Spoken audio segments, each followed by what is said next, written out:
Estaba grabando, ahora sí está.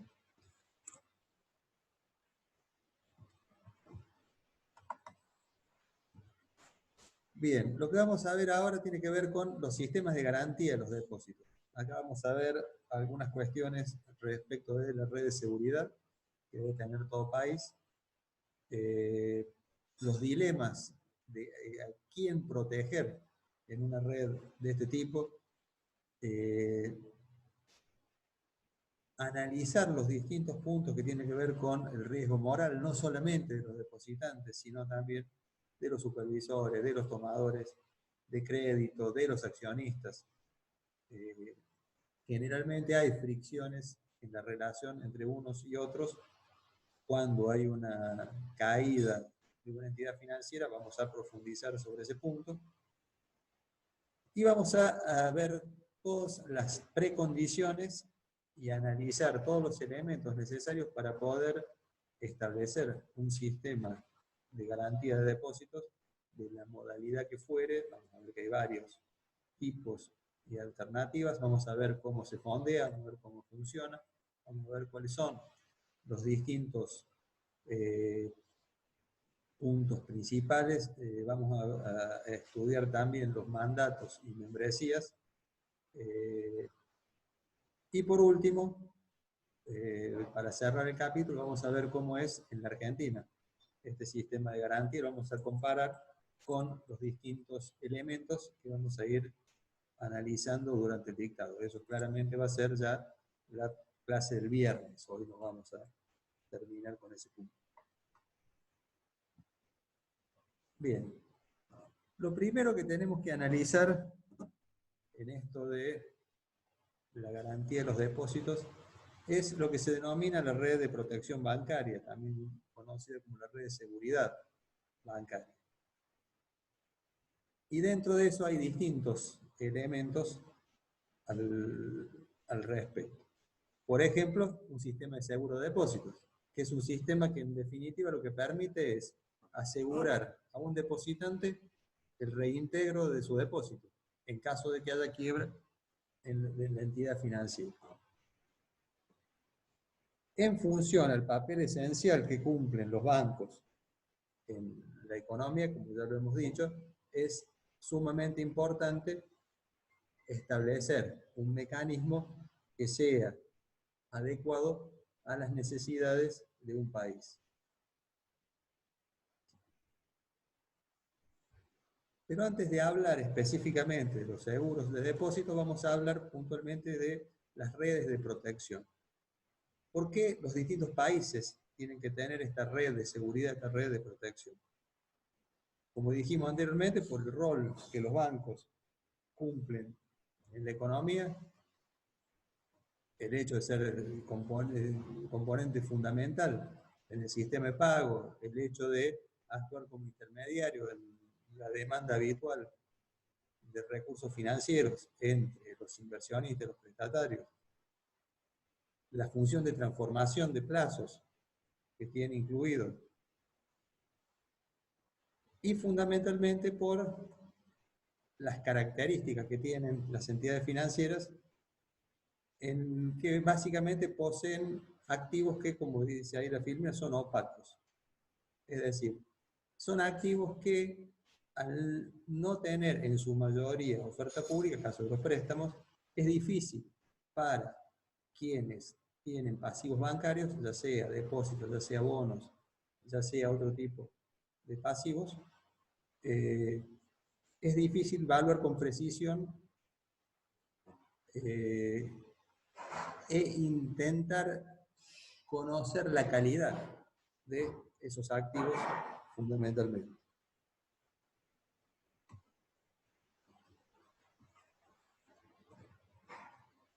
Ya sabemos que los bancos son vulnerables a los problemas de liquidez y a los problemas de solvencia, y que obviamente están expuestos a riesgo de corridas cuando hay una pérdida de confianza, ya sea en el banco o ya sea en la entidad en forma individual, ya sea en el sistema bancario en su conjunto. Puede ser que una entidad sea líquida, sea solvente, pero por impacto del efecto contagio puede verse afectado, insisto, por ese tipo de corrida.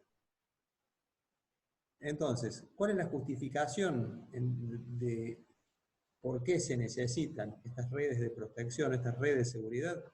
Es para reducir, para mitigar el riesgo de ocurrencia de una corrida bancaria, permitiendo, de ser necesario, liquidez inmediata al sistema financiero y especialmente un mecanismo para que, si llega a quebrar una entidad financiera, los ahorristas o los asegurados por esta garantía puedan hacerse de los fondos lo más rápido posible y con la menor pérdida posible. Todas estas redes de protección que tienen los sistemas financieros tienen un problema de incentivos. Y generalmente estos incentivos están desalineados, son incentivos perversos. ¿Por qué? Porque generalmente cuando hay un incentivo a que si la entidad financiera tiene problemas y en última instancia la entidad financiera quiebra,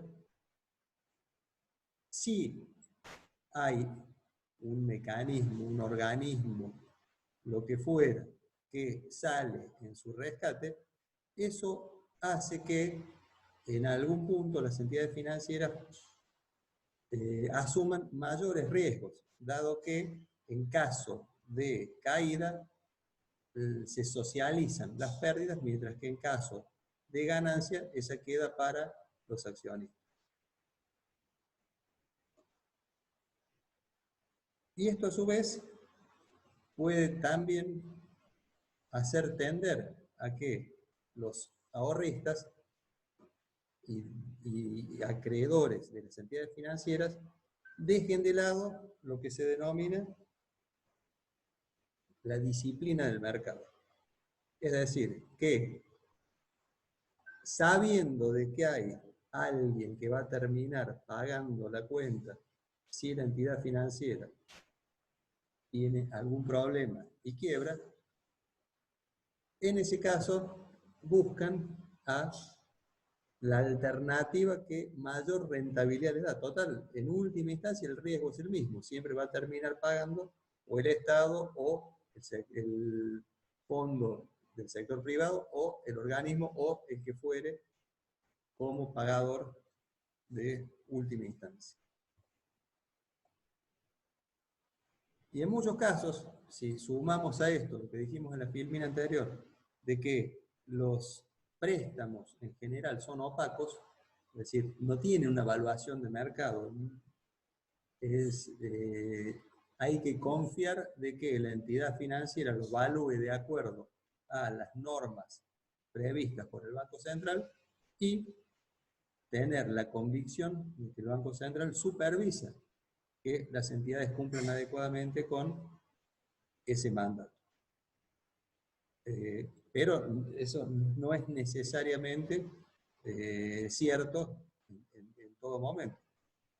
Esto podría hacer que las entidades asuman riesgos sin que esto se revele, sin que esto se divulgue en la información que está prevista en los distintos regímenes de transparencia que deben cumplir las entidades financieras. Por eso, cuando hablamos de redes de protección, tienen que tener en cuenta todos estos incentivos desalineados cuando se defina cuál es el diseño que un país va a establecer en este punto en particular. ¿Cuáles son los elementos que fundamentalmente existen en esta red de protección? Generalmente hay 4 elementos. El primero es el prestamista de última instancia, después la regulación y la supervisión, las resoluciones de situaciones de quiebra y la protección al depositante. Ahora vamos a ver uno por uno cuáles son las características y cuáles son los distintos puntos a tener en cuenta y fundamentalmente cómo cada uno de estos elementos impacta en la red de protección que debe tener todo país. Lo que hay que entender a priori es que estas redes de protección son creadas para reforzar la solidez del sistema en su conjunto, no de los bancos individualmente considerados. O sea, no hay manera de proteger a una entidad en particular, sino que estas redes de protección deben servir para todo el sistema en general y el acceso a la misma debe ser similar cualquiera sea el tipo y la clase de las entidades financieras. Prestamista de última instancia. La primera línea de contención, cuando hay un inicio de una crisis bancaria, es la función que tienen los bancos centrales fundamentalmente para actuar como prestamistas de última instancia. Esto, desde la teoría, debería permitir brindar un respaldo directo a los bancos ilíquidos, pero solventes.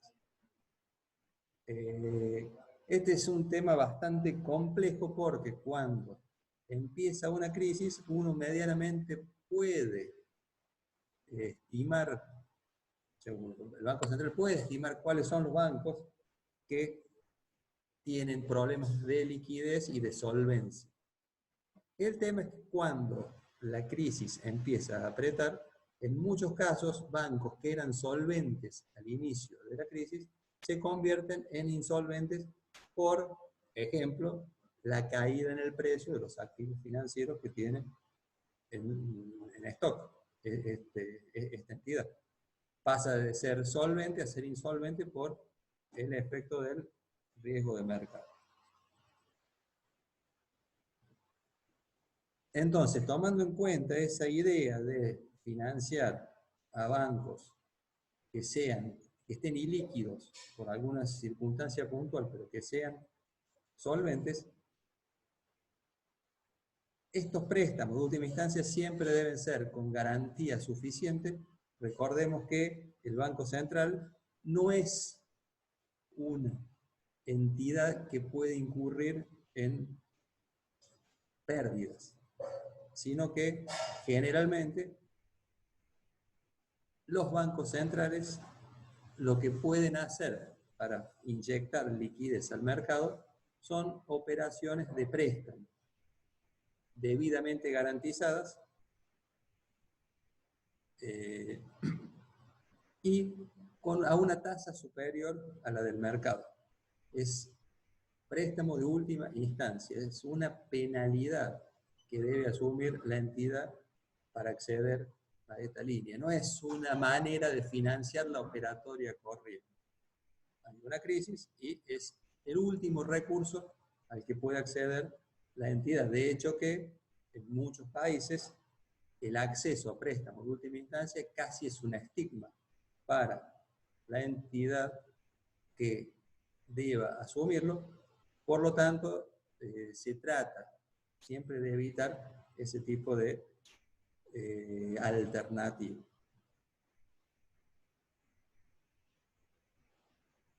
Pero ¿qué pasa?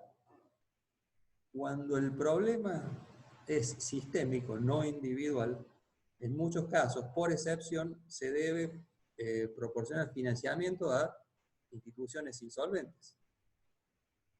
¿Por qué? Y para dilatar los efectos negativos que puede tener la caída de ese tipo de entidades. Si bien no es lo ideal, en muchos casos es el mal menor. Recordemos que cuando hay una crisis bancaria, eso tiene efectos muy negativos sobre el sistema, sobre la economía, sobre los agentes económicos, y en ese caso siempre conviene tomar la decisión menos peor. No hay una buena decisión tomar. ¿Por qué? Porque todas involucran costos. Lo que se trata de hacer es minimizar ese costo y, sobre todo, darle agilidad, velocidad a los mecanismos de resolución, siempre dentro de los marcos legales, obviamente.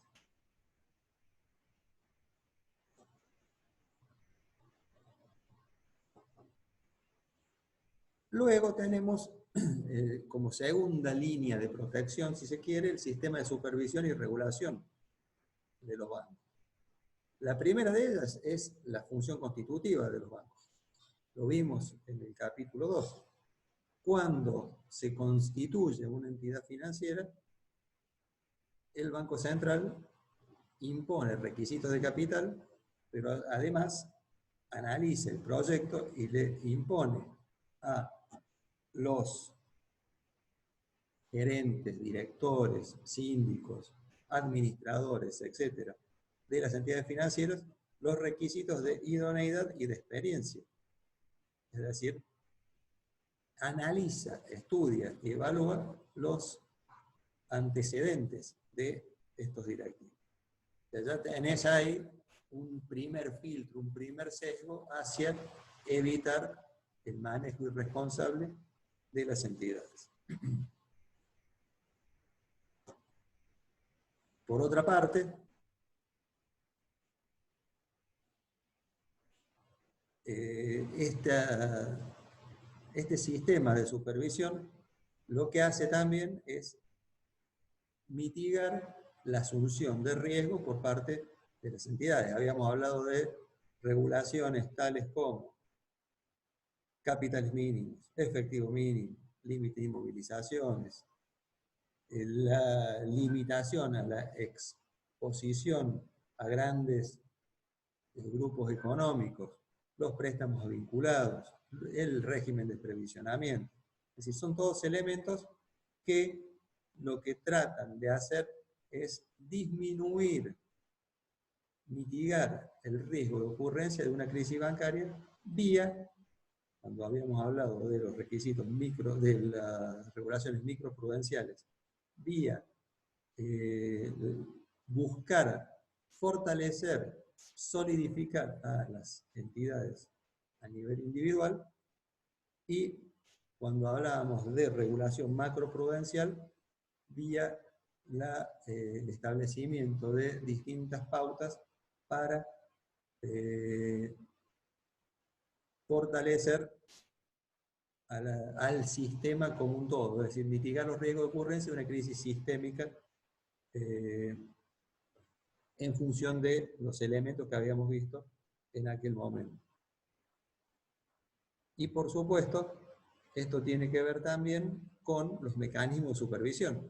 Podemos tener la mejor regulación de un sistema financiero, pero si no hay una correcta supervisión por parte de las entidades, de la superintendencia, entidades financieras y cambiarias, en el caso de Argentina, los distintos supervisores en otros países, probablemente cuando empiezan los primeros estadios de una crisis, las entidades relajan, por así decirlo, el cumplimiento de estas regulaciones y es necesario una adecuada supervisión. Por último, tenemos dentro de esta red de protección la modalidad para resolver los casos de insolvencia. Concretamente, el artículo 35 bis en la Ley de Entidades Financieras en Argentina está referido específicamente a esto. En caso de una crisis, ya que no es conveniente asistirlo con préstamo de última instancia a las entidades insolventes, lo que se debe hacer es, cuando se puede obviamente, es buscar la manera de aislar el efecto de los bancos débiles e insolventes. Y esto se logra si, por ejemplo, son objeto de una rápida resolución. Si en un fin de semana resolviste el problema de una entidad insolvente y abriste el día lunes con otro cartel, otra bandera, resolviste realmente muy bien un problema de estas instituciones débiles e insolventes. Permitirle a estas entidades insolventes seguir operando lo que hace es aumentar los costos de largo plazo de la resolución. ¿Por qué? Y porque eso de alguna forma va a debilitar a los bancos sólidos producto del efecto contagio. Bien, dijimos, primero la red, los préstamos de última instancia. Segundo, la regulación prudencial y la supervisión. Tercero, los mecanismos de asistencia, de resolución, perdón, de entidades en crisis. Ahora, cuando un oficial de inversión de una entidad financiera cualquiera se sienta con doña Rosa y doña Rosa le pregunta cuáles son las condiciones para dejarle su plazo fijo, ante la pregunta, ¿y qué pasa si hay un problema? El oficial que cursó esta materia lo que dice es, no, si hay un problema, la entidad tiene préstamo de última instancia. Si el Banco Central o hay algún mecanismo por el cual se puede hacer de liquidez debidamente garantizada para poder continuar funcionando. Y doña Rosa mira y dice, ¿y eso es todo? No, también tenemos regulaciones prudenciales y supervisión. Hay un Banco Central que regula, que mira, etcétera, etcétera. Ajá. ¿Y eso es todo? No, no. También si la entidad tiene un problema, hay un mecanismo previsto en la ley para poder resolver el caso muy rápido y con el menor costo posible. ¿Ustedes creen que doña Rosa, con todas estas explicaciones, se va a sentir cómoda y va a dejar su plazo fijo?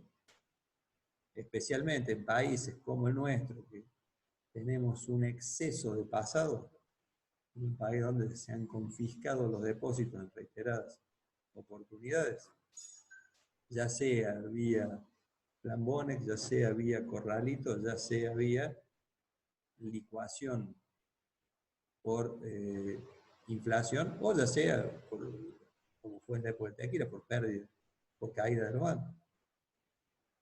Doña Rosa va a decir, ¿y qué más tenés? Y acá aparece el sistema de seguro de depósito. Es decir, un mecanismo que debe cumplir una función básicamente preventiva destinada para infundir confianza a los depositantes y eliminar fundamentalmente uno de los principales incentivos a una corrida. Si doña Rosa entiende, conoce y cree, porque hace falta no solamente entender, conocer, sino también creer, es decir, tener confianza en que el sistema funciona, que en caso de liquidación del banco, por causa de insolvencia o por lo que fuera, rápidamente se va a juntar con esos depósitos, con esos fondos, sin tener que acudir a un trámite judicial muy extenso, muy complejo, muy caro, y fundamentalmente que va a recuperar el 100% de lo que tiene depositado. Este sistema de garantía, de seguro de depósito de garantía, no reemplaza a la red de seguridad. Como ya vamos a ver más adelante, es imposible poder diseñar y estructurar un régimen de esta naturaleza que pueda cubrir el total de los depósitos. Generalmente cubre una parte de esos depósitos. Por lo tanto, es un sistema que es complementario al resto de los elementos de la red de seguridad. La red de seguridad funciona con 4 elementos intrínsecamente unidos entre todos. No puede funcionar, o sea, no hay un solo de estos elementos que pueda resolver el problema de una crisis. En general hacen falta los 4 elementos funcionando a la perfección para mitigar el riesgo de ocurrencia de una crisis y si ocurre esa crisis poder resolverla con el menor costo posible para el país, para los contribuyentes.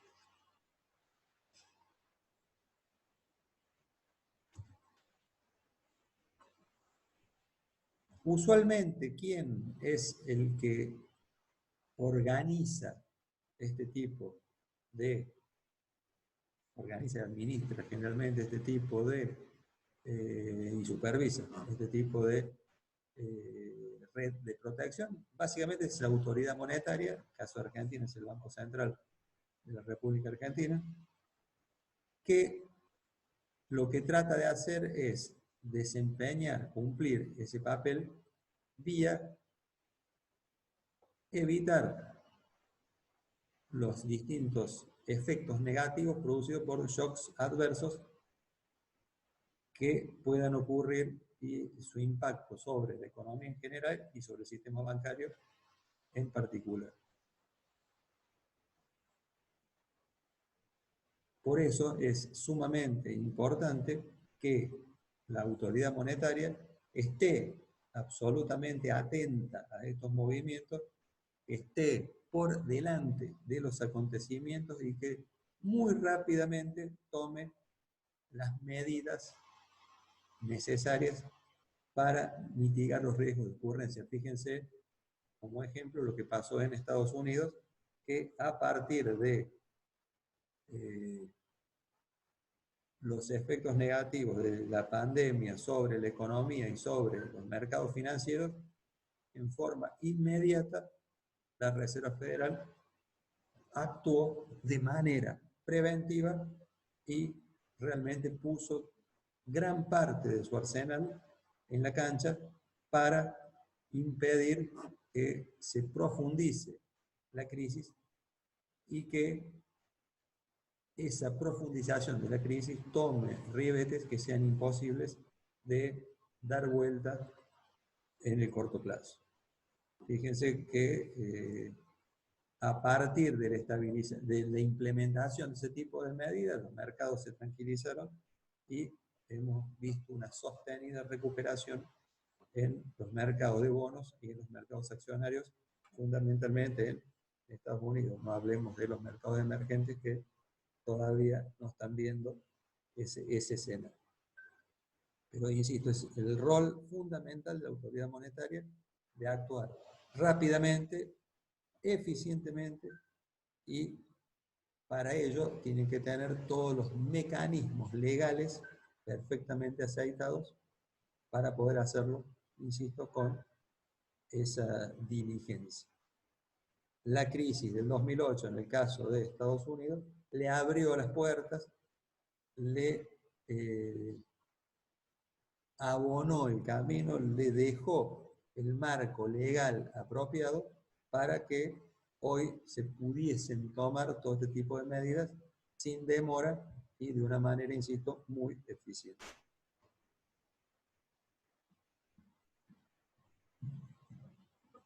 Uno de los puntos importantes a tener en cuenta a la hora de establecer los distintos mecanismos de red de protección tienen que ver con los distintos esquemas, los distintos tipos de sistemas que existen en la actualidad.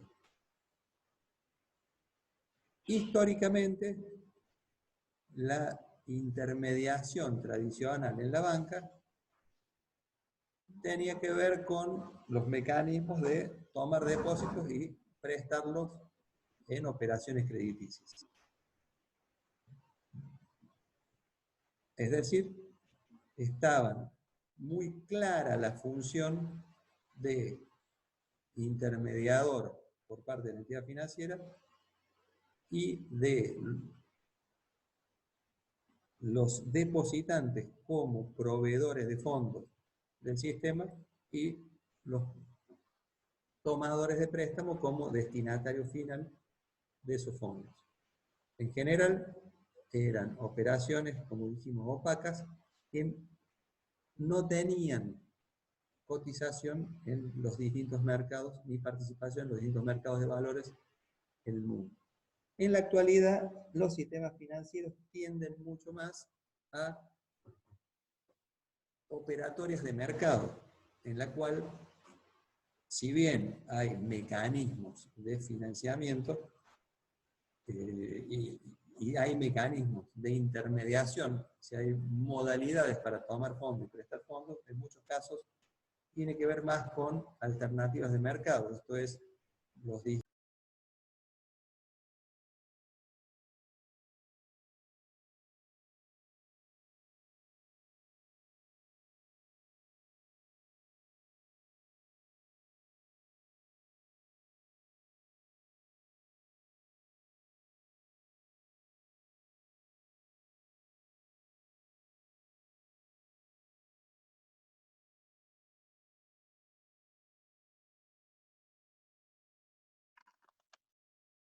Tiene apagado el micrófono, profe.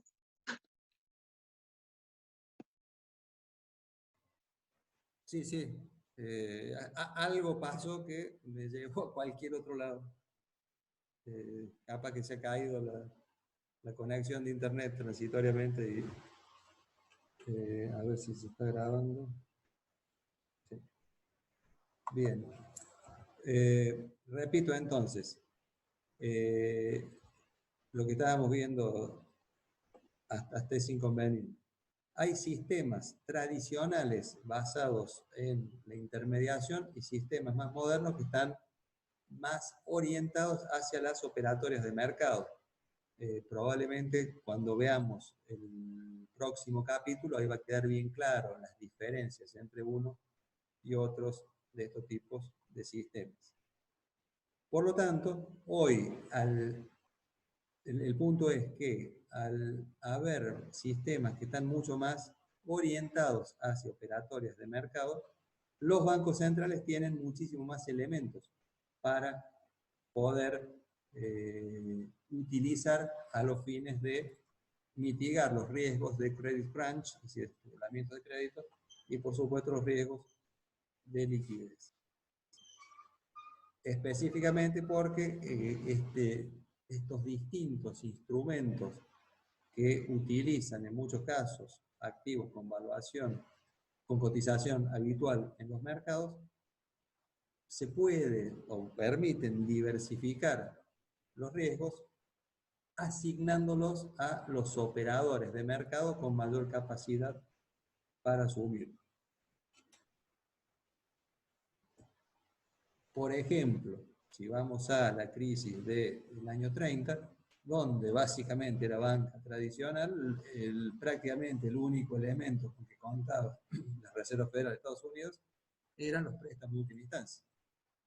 Y eso resultó absolutamente insuficiente para poder calmar el pánico del mercado y conjuntamente con otras medidas desafortunadas de política monetaria se produjo la Gran Depresión en aquel momento.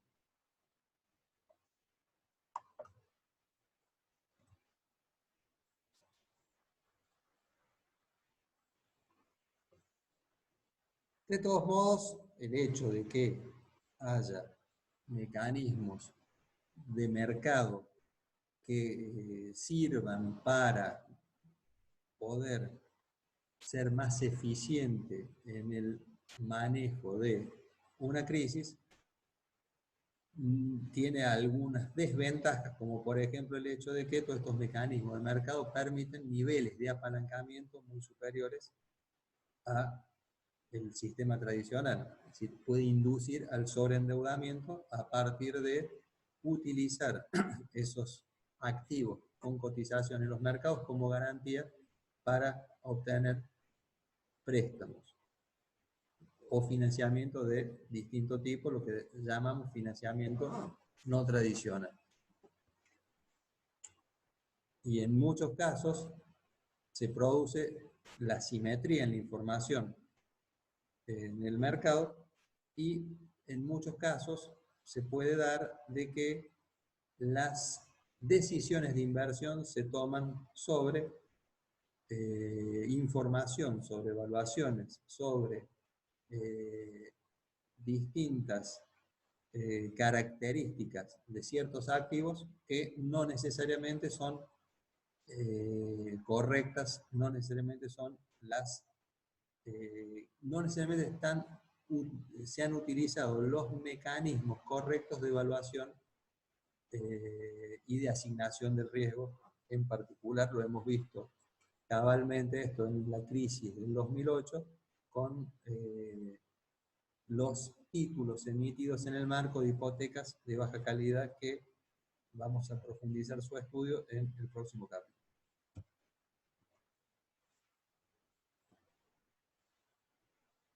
En la actualidad, las redes de protección tienen en cuenta lo siguiente. Primero, si los mercados no funcionan correctamente y la credibilidad de las contrapartes se debilita, se hace mucho más complejo poder conseguir flujos de financiamiento para poder salvar, si se quiere, las entidades que estén más afectadas. ¿Por qué? Porque si esta entidad en problemas tiene en su activo títulos que bajan dramáticamente de precio por una cuestión de corrida en el mercado, por un problema de riesgo de mercado, liquidez, etcétera, etcétera, tasa de interés, en ese caso la entidad le va a resultar mucho más difícil conseguir financiamiento que en el caso de la banca tradicional, donde los instrumentos que se ponen de garantía de los redescuentos son carteras de crédito y o inmuebles. Y son bonos, los bonos bajan mucho de valor, se le hace mucho más complicado a la entidad con problemas poder conseguir este financiamiento de última instancia. Por otra parte, la transnacionalización de los mercados y la globalización, que genera el dilema de garantizar o no los depósitos de moneda extranjera, por un lado, y también los depósitos en el extranjero. ¿Qué pasa si un banco de un país determinado, si la sucursal de un banco de un país determinado en otro país tiene una corrida? Habría que ver cómo el regulador local, la autoridad monetaria local, puede o debe o quiere instrumentar mecanismos de salvataje para los depósitos en otra moneda, y fundamentalmente los depósitos están registrados, están buqueados en otros países dentro de esa sucursal.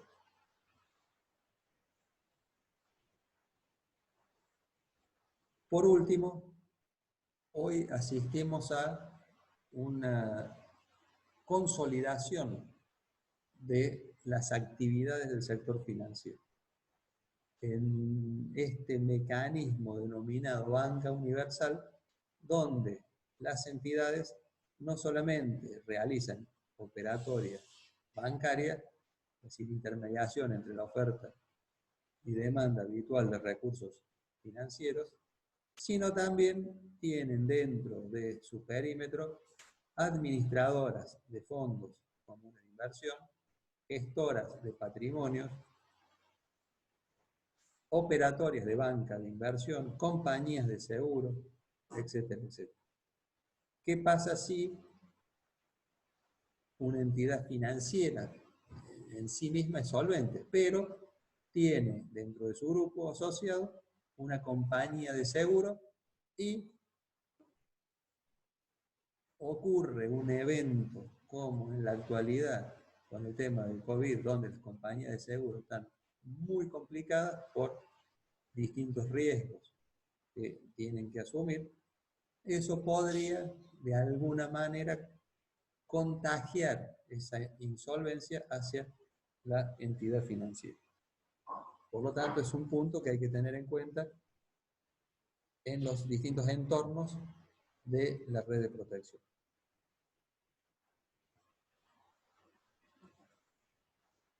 Vamos a entrar ahora un poco a analizar a quiénes habrá que proteger. Ya vimos algo en el capítulo anterior. Y la pregunta fundamental acá es si los tenedores de bonos emitidos por las entidades financieras deben ser protegidos o no. No se duda de que los depósitos deben ser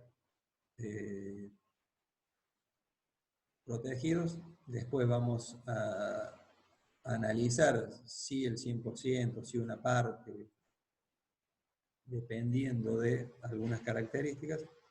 Pero la gran pregunta es si los bonistas deben ser protegidos. Es decir, que en caso de quiebra de la entidad se les reconozca perdón, el 100% del valor nominal de la tenencia, o que se les aplique un descuento sobre ese valor nominal, que se llama el haircut,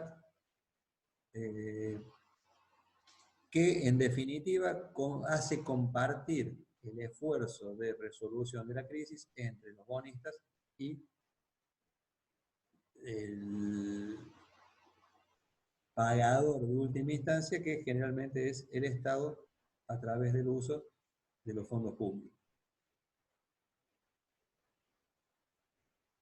Cuando no son penalizados los bonistas, y primero vamos a la naturaleza del instrumento. Un título, una obligación negociable, un bono emitido, un título de deuda emitido por una entidad financiera, tiene cotización en los mercados, tiene calificación de riesgo, tiene un plazo mayor a los depósitos, puede ser en otra moneda o no, dependiendo qué país, etcétera, etcétera, sea el que lo emita, en qué país esté la entidad que lo emita, y fundamentalmente cuando un inversor adquiere ese tipo de instrumentos, en el prospecto de emisión dice claramente que la decisión de inversión debe partir del buen juicio del potencial inversor, y que eso no es una oferta ni ningún requerimiento de compra, por así decirlo.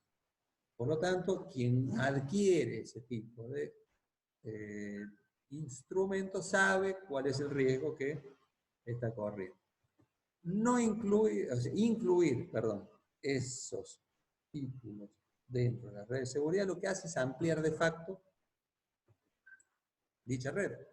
Es decir, de alguna forma potenciar el universo de monto al cual habría que salvar en caso de ocurrencia de una crisis.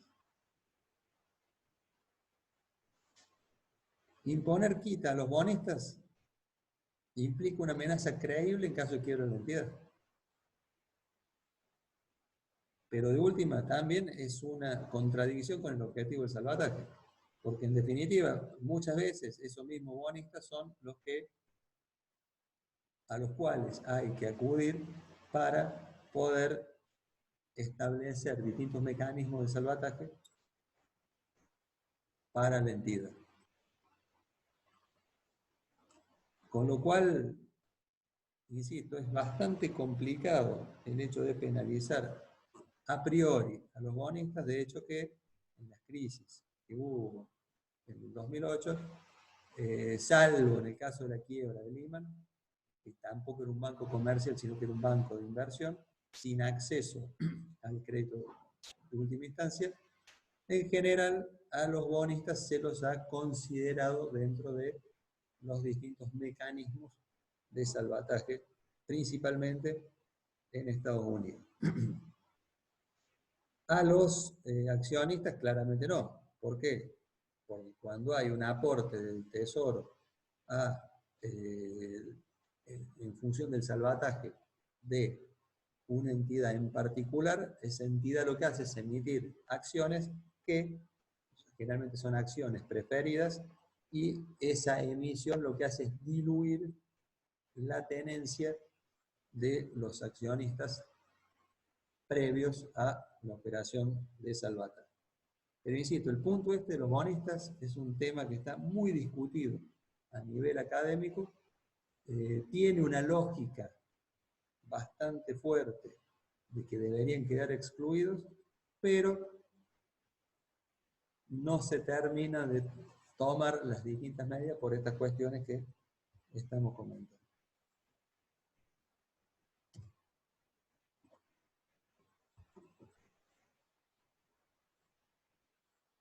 A partir de la crisis del 2008, en Estados Unidos fundamentalmente, y también en el resto del mundo, a posteriori, se han tomado distintas medidas. En Estados Unidos básicamente se ha plasmado en lo que se llama la Dodd-Frank Act.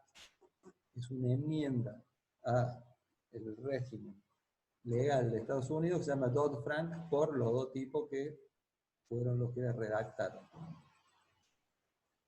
Que son básicamente los siguientes.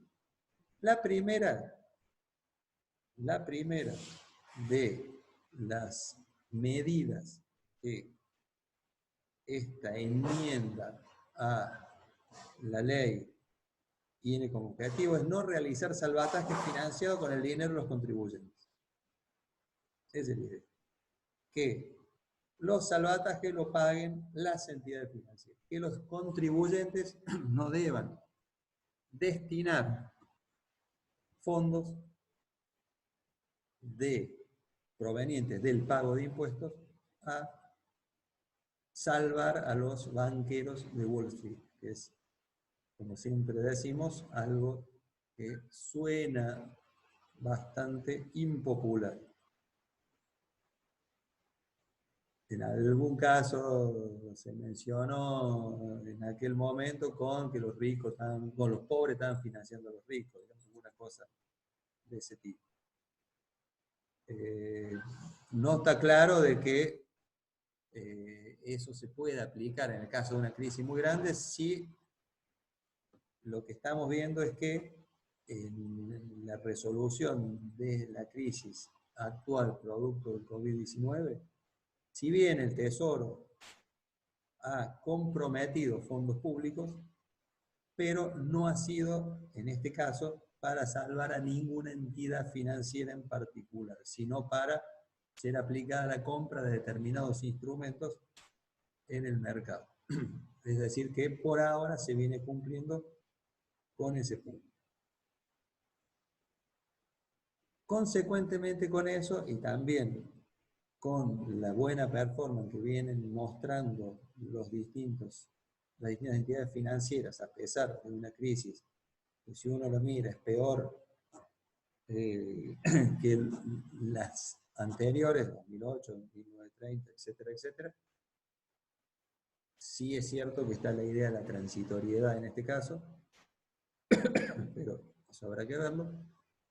Esta enmienda a la ley tenía también como objetivo desalentar el crecimiento y la complejidad excesiva de las reglas de capital, del apalancamiento, liquidez, manejo de riesgos, etc.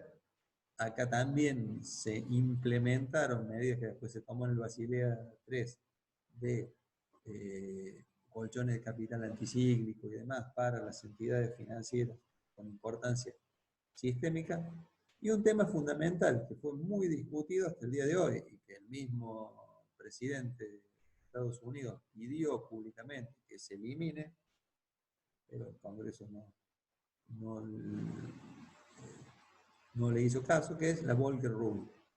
La Volcker Rule es una regla que lleva el nombre de Paul Volcker, que ha fallecido hace poquito, fue presidente de la Reserva Federal de Estados Unidos, muy influyente a fines de la década del 80,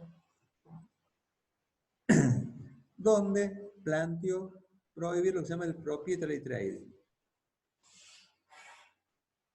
En general, las entidades financieras antes del 2008 lo que hacían era especular en los distintos mercados de capitales con la posición propia del banco. Es decir, tomar riesgo en los distintos mercados con el capital propio del banco. Cuando habíamos dicho que el capital propio del banco debería ser el colchón que deben tener las entidades financieras ante la ocurrencia de pérdidas inesperadas. Y en muchos de los ejemplos que dimos de pérdidas inesperadas estaba relacionado con movimientos en las tasas de interés, movimientos en los mercados, movimientos que podían impactar negativamente en la entidad financiera. Si dejamos que ese capital propio esté invertido en instrumentos que tengan una alta volatilidad, como por ejemplo, en aquel momento muchos de los grandes bancos financiaban a los fondos de cobertura, los hedge funds, que luego vamos a verlos un poquito en la clase que viene, que básicamente lo que buscan es, a través de operaciones de arbitraje, lograr rentabilidad positiva para la entidad, pero asumiendo riesgos que en muchos casos son bastante elevados.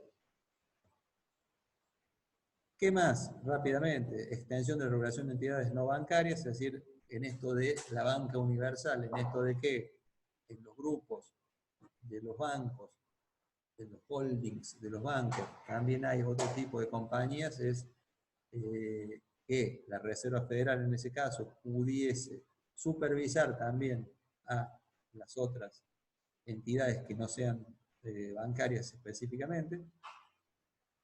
Regulaciones sobre los sistemas de compensación y pago, que también vimos como un causal, no el único, pero sí un causal de la crisis en 2008, vimos en la clase anterior, e incluso se llegó a pedir algo así como los funeral plans. ¿Qué es esto? Es un ejercicio que debía hacer una entidad financiera, o la entidad financiera en rigor de verdad de Estados Unidos,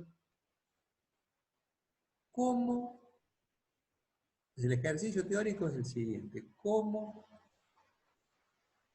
esa entidad facilitaría el mecanismo de liquidación en caso de una crisis. Una cosa bastante loca, digamos. Pero lo que la Reserva Federal quería saber es cómo podía impactar tanto en la entidad como en el sistema un cierre rápido y ordenado de una entidad en caso de que tuviese problemas.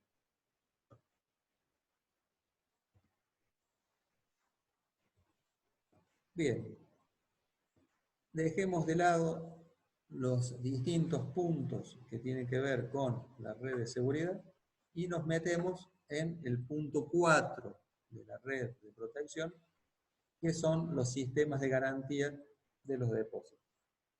Vamos a ver cuáles son algunos puntos claves, cuáles son sus objetivos, características y demás de estos sistemas. Y vamos a ver algunos ejemplos y, como habíamos dicho anteriormente, vamos a ver también en detalle cómo es el sistema en la Argentina, pero en la próxima clase. Bien. El primer punto a tener en cuenta en el sistema de garantía de los depósitos tiene que ver con la necesidad de que su implementación sea un objetivo de política pública. A ese nivel tiene que analizarse e implementarse este tipo de medidas. Al más alto nivel, insisto, de la normativa y de la legislación en los distintos países. ¿Por qué? Porque es crucial de que se implemente un sistema que sea eficiente, que sea eficaz y que fundamentalmente los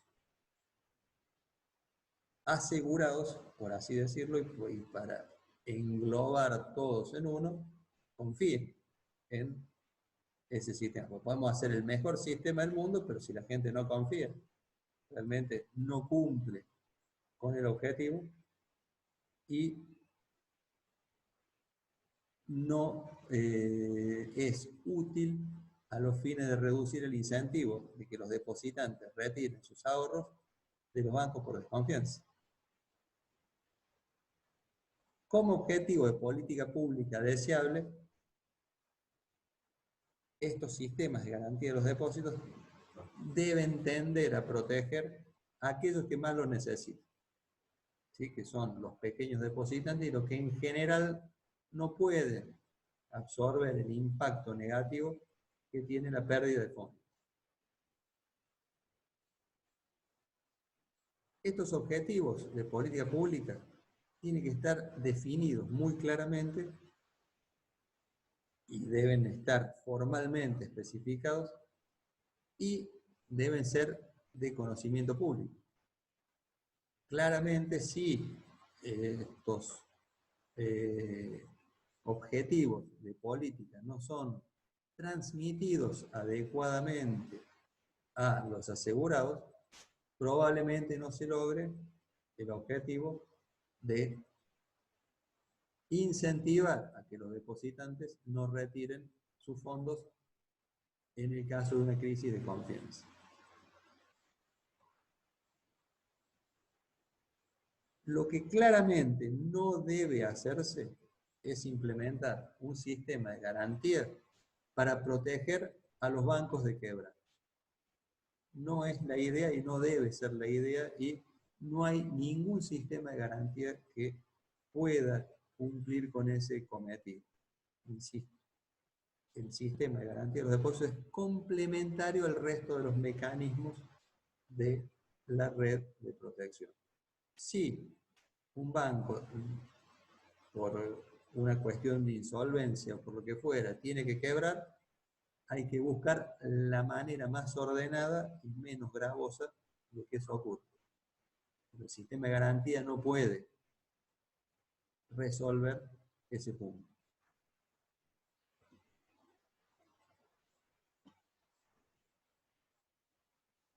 En este cuadrito tenemos simplemente un esquema de cuáles son las distintas preguntas que se deben hacer y que las vamos a ir contestando en el tiempo de las próximas filminas. Por un lado, ¿cuáles son los objetivos? Tanto de estabilidad financiera, es decir, que mitigar los riesgos de ocurrencia de una crisis, como también de protección al consumidor. Esto tiene que ver con que el depositante, el pequeño depositante, pueda lograr un acceso rápido y que sea,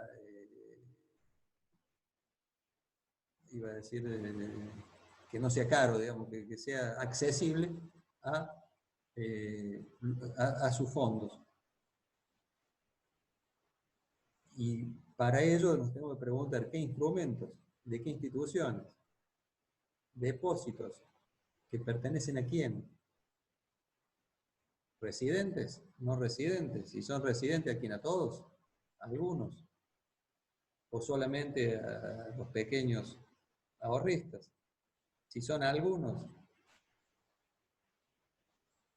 los bonos, los depósitos interbancarios. Es decir, todas son las preguntas que se debe hacer el regulador al momento de implementar un sistema de este tipo. El análisis que estamos haciendo es partiendo de la base que no lo tenemos y que el mandato que nos proporciona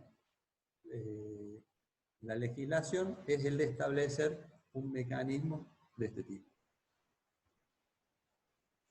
En general, estos tipos de sistemas se basan en el modelo de 2 premios Nobel, Diamond y Digby, que basan su modelo en cómo funciona la mezcla de activos y líquidos que tienen las entidades financieras, básicamente los préstamos, con los pasivos líquidos, que son depósitos que pueden ser retirados en cualquier momento. ¿Por qué hablamos de activos y líquidos? Porque normalmente hay un diferencial de plazo. Los préstamos generalmente son a plazos más largos que los depósitos. Y los depósitos hay que devolverlos en efectivo y de capital asegurado, al 100% más los intereses. Que esta situación es la que ya vimos anteriormente, puede generar lo que se llama la profecía autocumplida entre los depositantes. El famoso, el primero que llega a la ventanilla de cobro.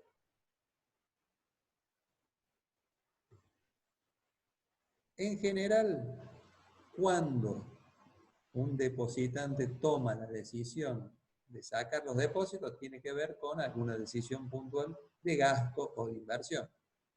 En general, por la ley de los grandes números, eso generalmente no se produce en el mismo momento. No todos los depositantes se les ocurre cambiar el auto, decir alguna cosa, en el mismo momento. No todos los depositantes corren al banco a sacar los depósitos en situaciones normales en el mismo momento.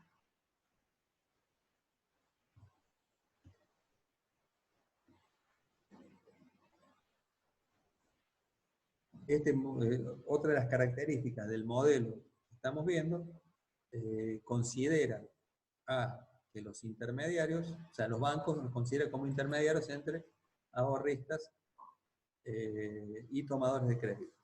En entornos normales. En entornos normales. Por eso que hablamos de que por la ley de los grandes números, en general no hay una decisión de retiros de fondos en un mismo momento. En general, las entidades financieras tienen una estadística donde puede ser un poco más, un poco menos, pero medianamente hay un patrón estadístico estudiado por parte de las entidades en cuanto a retiros e imposiciones diariamente. Es decir que los retiros de fondos de las entidades financieras reflejan, en definitiva, un cúmulo de decisiones de ahorristas individuales. Y de nuevo, es difícil que todos tomen la decisión de hacerlo en el mismo momento. Pero, si todos los depositantes al mismo tiempo intentan retirar sus depósitos, claramente el banco se queda sin liquidez mucho antes de poder pagar todos los depósitos. Eso es el génesis de la vulnerabilidad de las entidades financieras. Es decir, si un depositante espera, por más que el banco sea solvente, no importa, en este caso, es irrelevante si el banco es solvente o no. Porque cuando hay una crisis ya nadie se pregunta si los activos serán buenos. Cuando hay una crisis yo quiero que me den la plata ya. La plata no está disponible para todos en el mismo momento.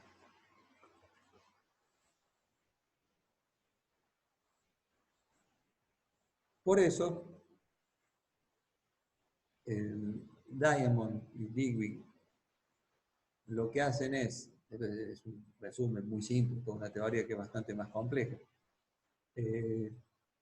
acuden a el ejemplo de un juego con más de un equilibrio de Nash, en el cual dice que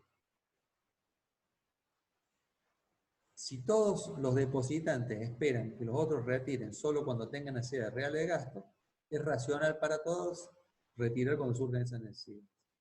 Si todos los que estamos en la cátedra tenemos los depósitos en el Banco Facultad, y todos nos ponemos, o sea, todos creemos de que vamos a retirar los fondos cuando tengamos necesidades reales de gasto, entonces es racional para todos cumplir con esa previsión. Ahora, ¿qué pasa si todos tenemos la idea de que tenemos que correr y retirar los depósitos? Cambia esa modalidad y ahora lo que era racional antes de que cada uno tomaba la decisión de sacar o de poner plata en el banco en función a necesidades reales, cambia a que es racional correr para retirar los depósitos, ahí se produce la profecía autocumplida. Y acá tenemos este ejemplo de más de un equilibrio. En el primer caso, cuando todos somos racionales y creemos en función de la necesidad de gasto, es un equilibrio que es mejor que el otro. Porque en definitiva todos obtenemos beneficios de dejar la plata en el banco y cobrar los distintos intereses por mantener los fondos depositados. Pero en el segundo equilibrio, cuando todos corremos, ya no prima la idea de ganar un interés. Acá el problema no es perder el interés, sino es perder el capital también. Todo parte de ese capital. Por eso, la decisión racional en ese segundo equilibrio es de correr a retirar los depósitos. Eso es básicamente el modelo teórico sobre el cual se basan estos tipos de sistemas de garantía de los depósitos, y en función de eso vamos a ver y analizar las próximas filming. ¿Cuáles son las implicancias para la política que tienen la implementación de los sistemas de garantía de los depósitos? Por un lado, lo que se llama la suspensión de la convertibilidad. En la Argentina también le llamamos intangibilidad, lo que fue la ley de intangibilidad de los depósitos, allá por la crisis del 2001. ¿Qué pasa cuando un banco en forma individual sufre una corrida? Devuelve hasta donde pueda y después empiezas a utilizar mecanismos restrictivos. Y si venías a retirar 100 pesos te doy 50, y si no te doy turno para que venga de acá a 2 semanas. Esto en realidad lo que hace es perjudicar a algún ahorrista en particular que necesita plata, sí, pero lo que hace es prevenir la quiebra inmediata de la entidad. Le da más tiempo de seguir cobrando préstamo, por ejemplo, para generar más recursos y poder devolver más depósitos. ¿Es eficiente ese mecanismo de suspensión de la convertibilidad? No, claramente no. ¿Por qué? Porque fundamentalmente en ese punto lo que va a hacer es generar una desconfianza mucho mayor. Esas personas que van a retirar los 100 pesos y le da 50, lo que generalmente hacen es correr contra otras entidades para sacar la diferencia en el peor de los casos, y eso puede de alguna forma generalizar la corrida en el sistema financiero, cuando en realidad el mecanismo óptimo para prevenir este tipo de corrida bancaria es un sistema de garantía que esté establecido de manera de poder pagar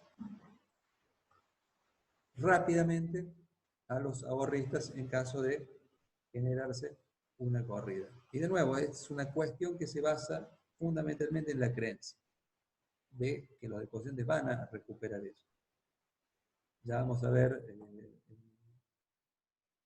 más adelante en el dictado de las distintas modalidades de fondeo que tienen este tipo de sistemas y cómo eso influye también en la generación de confianza o no dentro del ámbito al cual apunta en forma directa.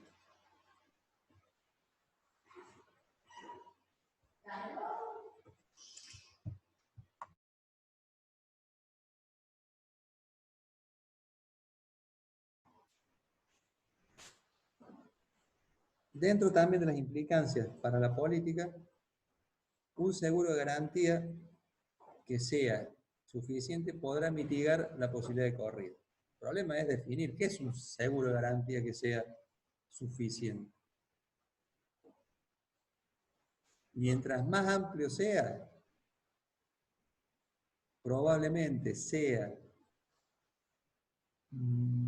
mejor a los fines de generar confianza, pero si se pierde esa confianza, el costo va a ser muchísimo mayor por el volumen que eso estaría implementando. Por eso tenemos que analizar, y después vamos a ver específicamente el punto, de qué manera los sistemas de seguro de depósito alientan o no el moral hazard al proteger a los depositantes contra las pérdidas por quiebra de los bancos. Eso hace que sean más cuidadosos o no a la hora de depositar el dinero. Eso hace que los depositantes estén mucho más prevenidos y apliquen lo que hemos visto como disciplina del mercado.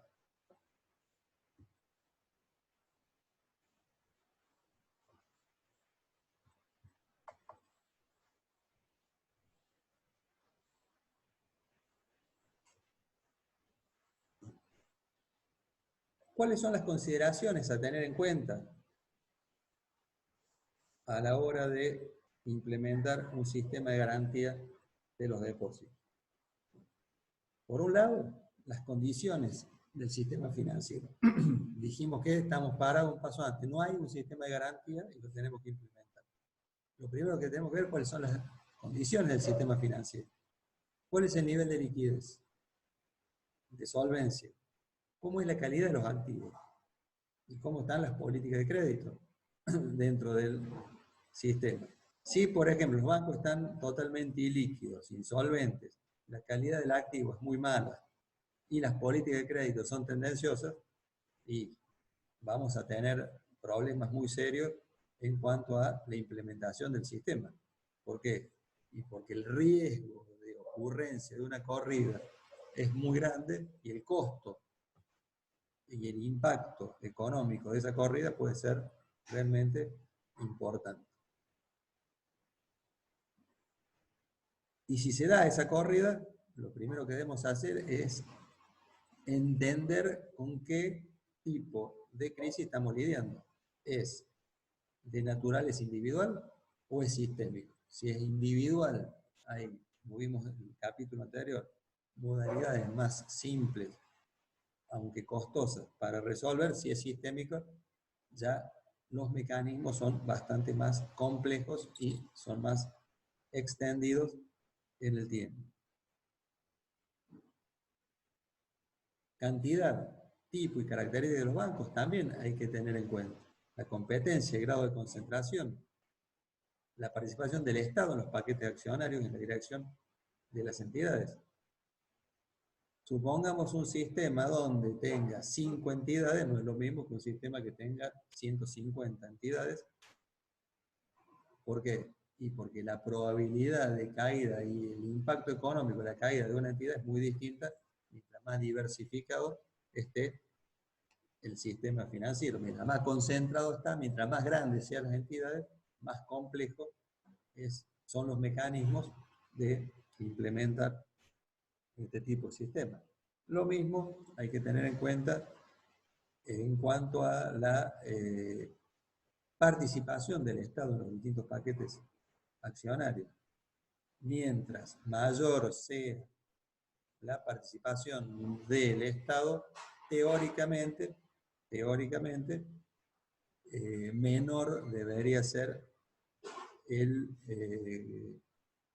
monto involucrado en cualquier mecanismo de creación de un sistema de garantía. El problema es que si se da, como en el caso de Argentina, donde el Estado entra en default recurrentemente durante cierto tiempo, eso puede influir negativamente en este tipo de sistemas de garantía.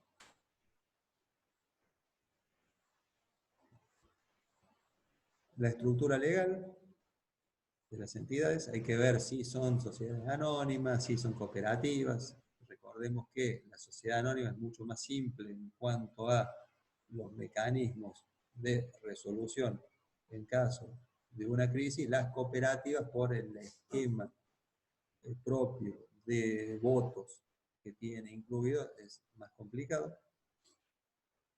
Hay que ver cómo está el nivel de regulaciones prudenciales, de supervisión, los regímenes contables y los regímenes informativos. O sea, si hay un marco legal sólido, si hay un mecanismo establecido para resolver eficientemente las entidades con problemas, si el sistema judicial funciona de manera efectiva, y se puede liquidar en forma rápida, correcta, ascética, si se quiere, a los bancos intervenidos, claramente la implementación del sistema va a ser más simple y más efectiva. Yo diría que, siendo la hora, dejamos acá y continuamos entonces el viernes con el resto. Si hay alguna pregunta, le quieren pasar por el chat, con gusto. Si podemos, la contestamos.